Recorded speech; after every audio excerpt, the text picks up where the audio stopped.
sholat tuh harus begini, harus begini, harus begini. Beliau sholatnya tuh makninah tertib. Tapi Nabi pernah sholat gak tertib. Duhur tuh 2 rakaat. Mana anak kiai rodok lalinan itu ya sana tuh.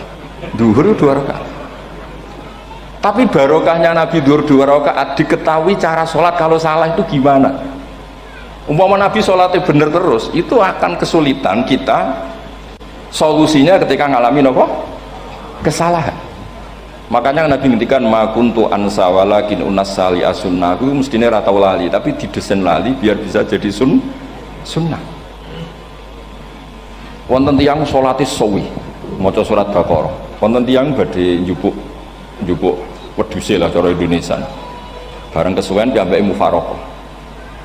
Walhasil Mu'ad matur Nabi, ini munafik di tengah-tengah sholat kok mufaraqah. Si penggembala unta ini juga ngeklaim, ya Rasulullah imam kita tidak benar, sholatnya kesuwen. Pikirannya wong ora bela imame. Ternyata Nabi gak bela sing ngangon. Afattanun anta ya Mu'ad. Wong imame wong seragen surat Baqarah. Wis pokoke kulhu wae. Jadi Islam itu segampang itu, semudah itu. Sehingga wonten tiyang niku isane maca kulhu, rakaat lagi kulhu, saniyah nggih kulhu, pokoke kulhu. Sampai sok makmume ku mangkel. Waduh, si imam iki gak keren, mosok main apa? Kulhu.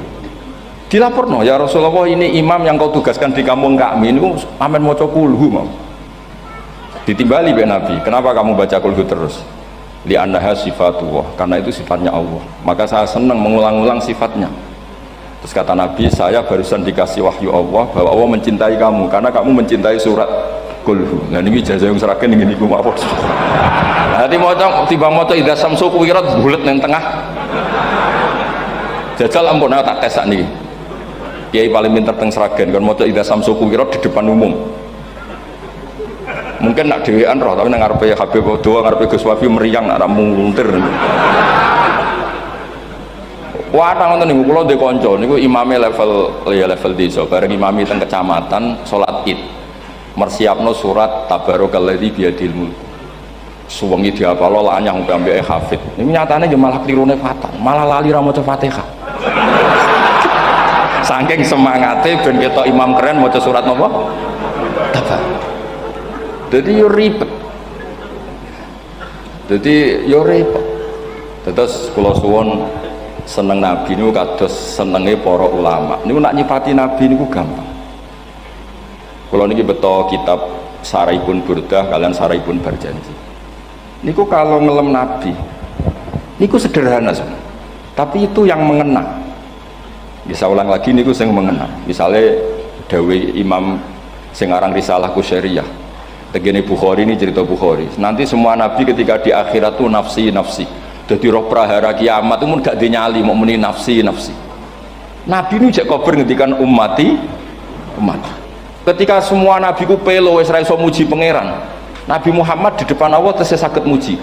Fa ahmaduhu bima hamida allamani rabbi. Ketika nabi lain sudah tidak punya nyali bilang alhamdulillah, Rasulullah masih punya nyali bilang alhamdulillah. Sehingga fa Muhammadun ahmadu min ghairi. Hampir semua ulama ngendikan Ahmadu yang Muhammad itu afal tafdil. Fa Muhammadun ahmadu min ghairi. Ketika nabi lain sudah tidak bisa atau tidak punya nyali memuji Allah, Nabi Muhammad masih berani memuji Allah ketika mahsyar. Karena logikanya begini, kira-kira pikirannya nabi-nabi ini wis kiamat, berarti amal wis ditutup lah, buku wis tutup. Tapi pikirannya Nabi Muhammad boten ngoten. Allah itu tidak diganggu oleh apapun, tidak kena atau tunduk sama konstitusi apapun. Sampean ra iso ketemu Allah nih pun akhirat, jenengan pun boleh macam-macam nih, pun tutup buku boten saged. Rahmatnya Allah tidak bisa dibatasi oleh akhirat. Saya ulang lagi, rahmatnya Allah tidak bisa dibatasi oleh akhirat. Makanya Nabi tetap berani mengajukan syafaat meskipun sudah finish, sudah akhirat tak sudah finish. Sehingga Nabi muji-muji Allah, akhirnya Allah ngendikan ya Muhammad irfa' ra'sak wasal tu'tah wasfa'tu syafa'. Sudah Muhammad, kamu minta apa tak kasih. Saatnya beliau minta hak nopo syafaat, disebut maqamam mahmud. Dan ini kula waos kitab kersane orisinil niki betapa sayangi Rasulullah SAW teng kita. Ketika nabi lain tidak punya nyali kecuali mikir dirinya sendiri, jadi aku punya ngendikan nafsi, Nabi Muhammad tasih gada nyali ngendikan apa ummati umat. Itu bukti bahwa Nabi itu nggak pernah nggak mikir umatnya. Wala sawfa yu'tika rabbuka apa? Fatarda. Ini Nabi jawab, fawwah la ardo wa wahidun ummati finnar. Kalau engkau memberi saya sampai saya puas, maka saya tidak puas dan satu dari umatku masih menjadi ahli neraka. Ini kalau waos nak sampean orang nangis cukup bablas. Ini cerita betapa Rasulullah Shallallahu Alaihi Wasallam niki jarang tiang maos niki kula waos kersane tambah mahabbat Rasulullah Shallallahu Alaihi Wasallam.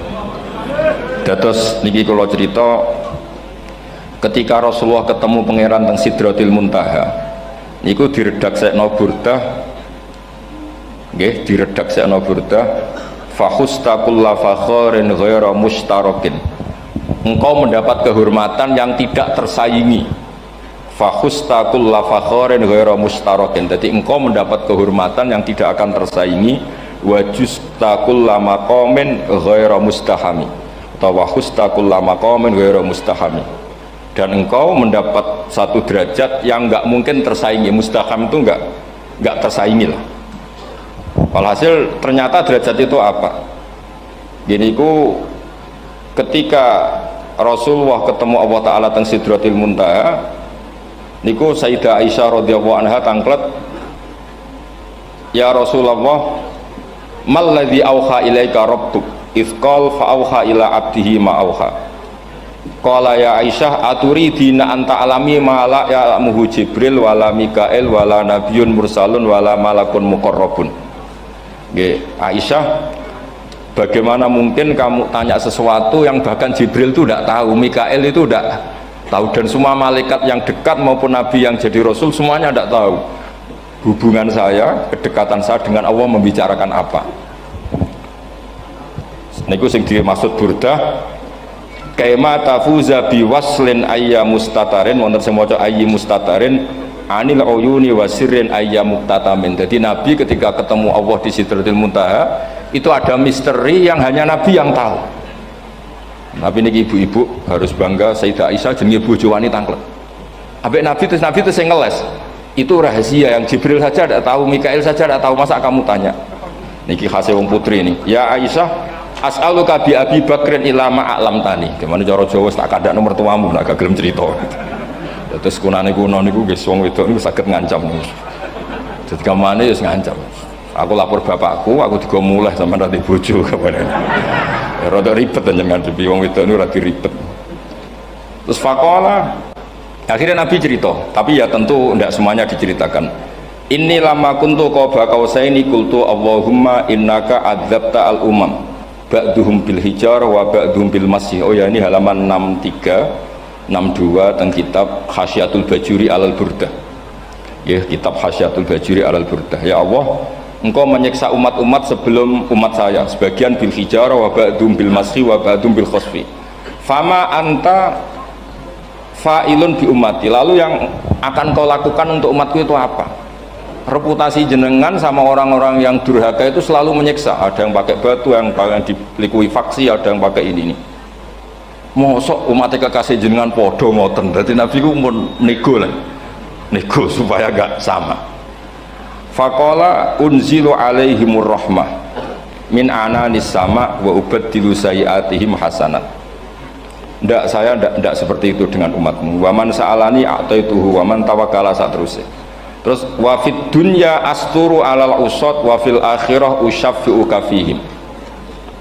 Orang-orang yang masih maksiat di dunia tak kasih hak tobat, dan nanti di akhirat tak kasih hak syafaat. Engkau tak kasih hak syafaat. Mulane ini penting dingertosi, bilih ukuran Nabi baik itu gampang nak sampean ngaji ngangge ilmu. Syafaati li ahlil kabair min ummati. Sok syafaatku kanggo ngomong sing salah akeh. Wong Nabi ku ora melok dosa kok mikir nyafaati. Nak rapi-apike wong ra mungkin. Wong sing dosa iku sampean, sing salah sampean, sing mikir solusine Kanjeng. Nah, belum wong kok apikane ngono iku gak mungkin ta wong. Wong sing salah iku sampean, sing diutang yang sampean, sing kasus iku sampean, sing mikir Kanjeng. Nah, itu cara ulama ngelem Kanjeng Nabi. Mulane khodam tuhu bimadihin astaqilu bihi dzunuba umri madha fi syi'ri wal khodami. Dadi aku ngelem Nabi iku sebagai bentuk ngelem sing dadekno dosaku ben disepuro pangeran. Misalnya kita suka Alphard, muji Alphard, suka Innova, muji Innova, suka kebun, muji kebun. Sing ribet itu nak suka hewan, seneng kucing nggak ngelem kucing. Lu bareng ngelem Kanjeng Nabi kok ora iso. Lane jare Burdah, aku iku ngelem apa tau iso, mosok aku ora tau ngelem Kanjeng Nabi. Makanya terus beliau hidupnya, kemampuan syairnya didedikasikan hanya nggo ngelem Kanjeng Nabi Muhammad sallallahu alaihi wasallam. Makanya terus ngendikan wa huli kholasi khaira multazim. Saya dedikasikan kecerdasan saya untuk ngelem Kanjeng dan Nabi, dan itu solusi terbaik. Lalu nak ngelem Kanjeng Nabi kadang kebablasan, sampai dikritik banyak ulama karena kebablasan. Gini masyhur beliau ngendikan wala yadi ka rasulullah jahu kabi idzal karimu tajalla bismi muntaqimi. Wonten naskah sing tahalla duka wau teng mriki diwaos napa tahalla napa tajalla tahalla ya. Wonten naskah tahalla wonten tajalla artosipun ngeten. Ya Allah, nabimu ini engkau gelari nabi yang ar-raufur rahim, sebagaimana yang sering disebut Habib Ali Al-Habsyi. Jika nabimu itu ar-raufur rahim, maka ketika engkau mau menyiksa saya dengan atas nama engkau al-muntaqim, zat yang tukang nyiksa, yang menyiksa, maka gelar engkau kepada nabi yang ar-raufur rahim itu kamu kemanakan? Jenengan kudu konsisten, terus kadung ngarani nabi ini jenengan raufur rahim. Maka sifat jenengan yang muntaqim jangan pakai dulu, karena saya ini umatnya Nabi yang kamu beri gelar Raufur Rahim. Paham tuh jenengan? Maksudnya ya aja sida nyiksa wong kadung mbok arani Raufur Rahim. Dadi wala yadi ka Rasulullahi jahu kabi idzal karimu tajalla ta tahalla bismimun hakim. Terus sekarang Burda jenenge Muhammad. Allah kadung janji wong sing jenenge Muhammad ora bakal disiksa. Sebetulnya maknanya ya Muhammad Sayyidul Anbiya nih. Tapi ketika ono panggilan Muhammad ke depan, Muhammad gak boleh disiksa. Jeneng kula nggih Muhammad. Terus Burdanu saking yakinnya ngendikan fa inna li dzimmatan minhu bi tasmiyati Muhammadan wa huwa afal khalqi biz dzimman. Gusti jenengan kudu eling nami kula niku Muhammad. Wong sing jenenge Muhammad itu ora oleh disiksa. Padahal maksudnya ora oleh disiksa kan Kanjeng Nabi Muhammad, tapi piyambake namine Muhammad. Terus ngendikan malih in ati dzamban fama ahdi bimuntaqidi minan nabi wala habli bimun sorim. Gusti kula pun iman mbek jenengan. Iman itu nilainya tertinggi. Jenenge iman nilai tertinggi, maka iman nggak bisa dibatalkan hanya karena saya salah. Jadi pangeran kok diruwayu dipeksa kudu ngakoni nek dene umat Rasulullah sallallahu alaihi wasallam, dan in ati lamun nekane ingsun dzamban ing dosa fama ahdi bimuntaqidin, maka perjanjian saya dengan engkau tidak boleh dibatalkan. Itu termasuk hebatnya umat Rasulullah sallallahu alaihi wasallam, apapun salahnya niku tetap diakoni umat Rasulullah sallallahu alaihi wasallam. Mergo termasuk kelebihan Nabi lu gak ada hak napa syafaat. Nggih eling-eling termasuk kelebihan Nabi lu gak ada hak napa syafaat. Meskipun kita tetap khawatir jenis dosa ke istighfar, tapi aja dadi putus asa. Mergo napa in anti dzamban fama ahdi bimuntaqidi minan nabiyyi wala habli bimun sorim. Terus niku cerita-cerita madhe ulama teng Rasulullah sallallahu alaihi wasallam. Mereka milih kata-kata sing wong apik eling terus. Nggih eling terus. Wau kados wau fadurru yasdadu husnan wa huwa muntazimu wa laysa yanqusu qadran hiramun.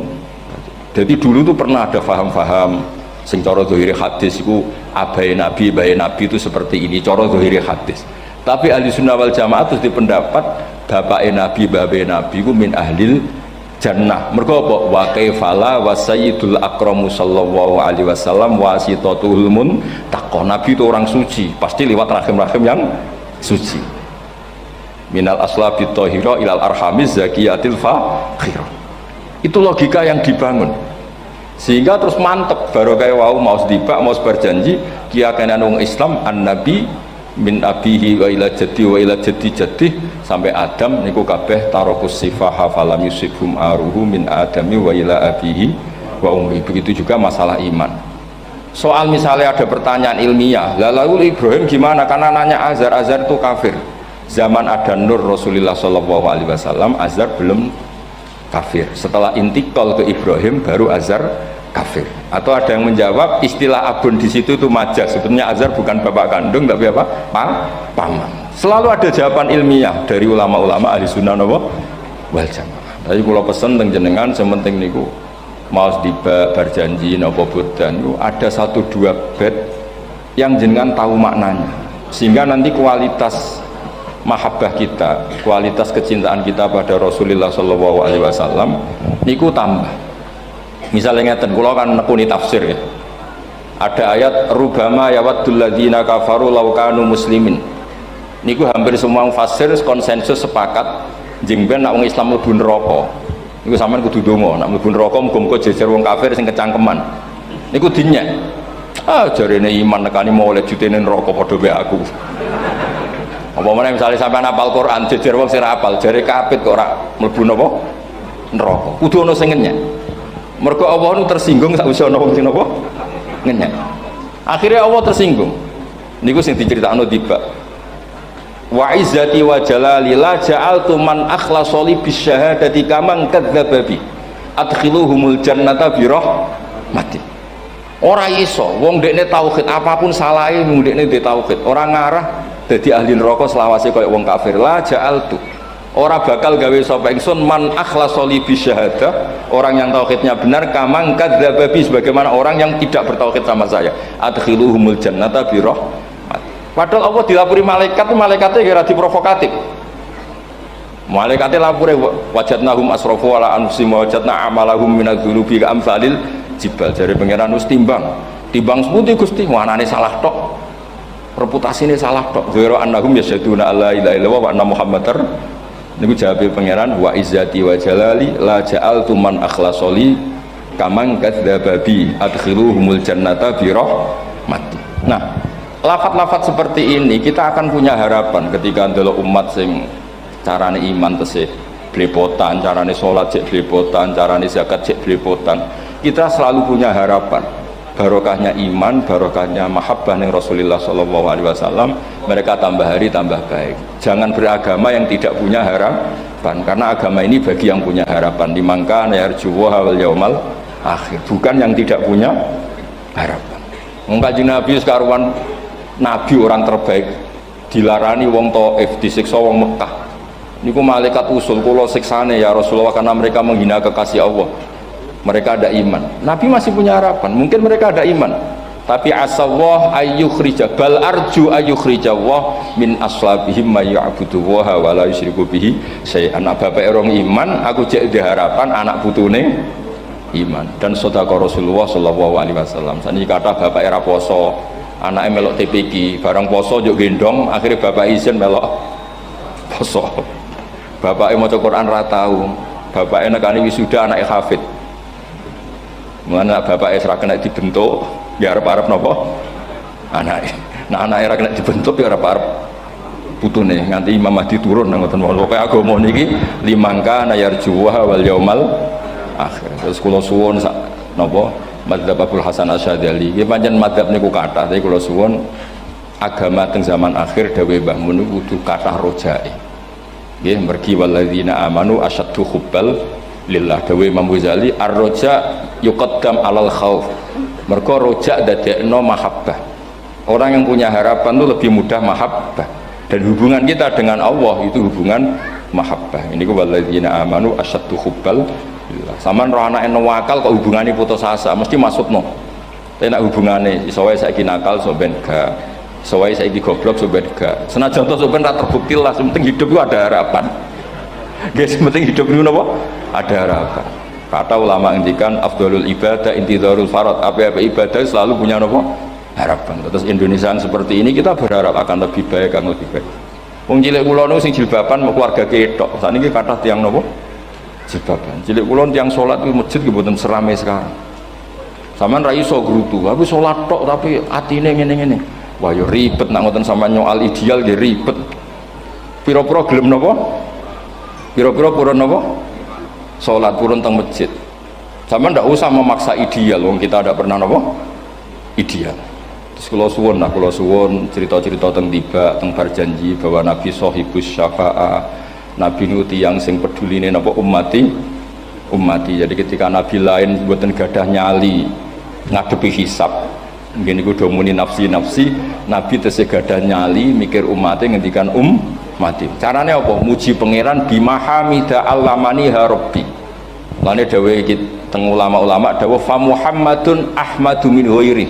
Makanya summiya Muhammadan mergo li annahu satu wasammihi idza wada'atihi Muhammadan li annahu satu madun apa?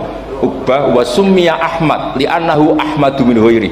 Ini hampir semua ulama ngendikan ketika teng mahsyar semuanya Nabi gak punya nyali untuk matur minta sama Allah mergo wis kiamat berarti wis finis. Nabi tesih gak ada pikiran Allah itu tidak terhalangi oleh kiamat, Allah tidak terhalangi oleh akhirat, Allah tidak bisa dihalangi apapun, sehingga Nabi tetap wani jaluk pangeran. Berarti mujine Nabi ku lebih top karena tahu Allah itu tidak terbatasi. Nah karena Allah tidak terbatasi, podo-podo Allah wapian, wis tak jaluk kanggo umatku sing mati alat tauhid. Berhubung Nabi ngoten terus Allah ngendikan ya Muhammad irfa ra'sak napa wasal tu'tah wasfa tusaffa. Muhammad kepala kamu angkat, kamu minta apa saya turutin. Terus Nabi minta hak napa syafaat. Seseorang bertobat. Dulu umatnya Nabi Musa ada yang menyembah anak sapi, ijel itu, harus tobat. Itu tobatnya ekstrim betul. Kalau tobat sekarang kan cukup istighfar sama istighosah. Kalau dulu enggak, liyak tulal bari umingkum al mujrima, yang terbebas dari dosa menyembah anak sapi, membunuh yang terlibat atau pernah menyembah anak sapi. Makanya ayatnya apa? Fatubu ila bariikum faqtulu anfusakum. Ya, jadi orang-orang yang pernah menyembah anak sapi itu tobatnya apa? Faqtulu anfusakum. Sebab itu semua ulama berkewajiban menerangkan nasa mansuh. Sampai Sayyidina Ali suatu saat ada mubalek atau ustadz itu ngajar di masjid, ditanya, kamu tahu nasa mansuh enggak? Enggak tahu. Terus kata Sayyidina Ali, berhenti jadi mubalek, lisensinya dicopot. Dicopot, kemudian halakta wa ahlakta, kamu rusak juga merusak. Kenapa demikian? Logikanya begini, semua nabi itu kan panutan. Saya ulang lagi ya, semua nabi itu panutan. Tapi kalau kamu tidak tahu nasaman, so jangan-jangan kamu ikut nabi sebelum kamu, yang nasahnya itu syariatnya sudah apa? Mansukhoh, sudah di nasah. Itu kayak kasus Sunda Wiwitan itu. Itu gak mau punya Nabi Muhammad karena kurang keren, kurang sepuh. Nabinya langsung Nabi Adam. Resikonya adalah beberapa aliran sesat itu, aliran yang kurang benar itu, zaman Nabi Adam kawinan otomatis sama saudaranya. Lalu masa sekarang kita membolehkan kawin sama apa? Kalau sama Nabi Adam mau tidak mau. Karena yang cowoknya ya bin Adam, putrinya binti Adam. Lalu Allah bikin satu sunnah yang suami istri itu harus beda, yaitu satu kandungan itu melahirkan satu pasang. Dan mulai dulu memang pasangannya orang jelek itu orang cantik. Makanya agak sial itu yang perempuan-perempuan itu memang mulai dulu gitu, kalau cantik itu kesunatannya dapat jelek gitu. Nanti sama-sama masuk surga karena yang cowoknya ibadahnya syukur, yang ceweknya sabar ya. Itu nanti sama-sama. Nah kebetulan si Qabil itu ganteng sekali Qabil. Berpasangan dengan Labuda itu jelek gembrot, pokoknya tidak cantik. Enggak lah, kebalik. Qabil itu berpasangan sama Iklimah. Jadi Qabil ganteng, punya adik kandung namanya Iklimah itu cantik sekali. Yang Habil itu rapati apa? Berarti yang Habil apa? Ya rapati ganteng, berbarengan dengan Labuda juga rapati cantik. Nah karena tadi ya berarti Qabil bareng siapa? Iklimah, Habil, Labuda. Maka untuk kawin ini nggak boleh satu kandungan. Jadi dulu karena nggak ada perbedaan ibu bapak, mau tidak mau beda, yang penting beda. Yaitu akhirnya apa? Qabil dapat Labuda, yang Habil dapat Iklimah karena beda kandungan. Itu sudah cukup. Nah, akhirnya kan nggak terima si Qabil. Masa orang ganteng dapat orang jelek. Jadi mulai dulu itu maunya orang ganteng ya dapat orang cantik, nggak terima. Tapi Allah ngatur seperti itu. Akhirnya terjadi percekcokan. Nah, dulu itu semuanya itu religius, sehingga ukuran percekcokannya masih religi, yaitu ya gini saja, kita ngadakan kurban, yang diterima itu ya menang. Ya ternyata dalam kompetisi itu yang menang siapa? Habil. Akhirnya Habil jadi menikahi siapa? Iklim. Kalau sekarang kompetisinya kan siapa paling kaya ya menang. Lebih gampang. Nah kemudian bayangkan misalnya, ya saya ini menerangkan asa mansuh. Kita semua sering ngomong, sering berkoar-koar, sering menyarankan atau mewajibkan para nabi itu panutan dalam semua perilakunya. Ternyata ada beberapa perilaku yang sudah dinasah atau dihapus ketentuannya oleh syariatnya Rasulullah Shallallahu Alaihi Wasallam. Maka mengenali nasa mansuh itu keharusan dalam ulumul Quran. Ya, makanya Allah mengatakan apa? Manansakh min ayatin aw nunsiha pasti na'ti bi khairim minha aw misli. Jadi saya nerangkan nasah masuk itu dua sesi. Satu sesi antar nabi, dua di internal syariatnya apa?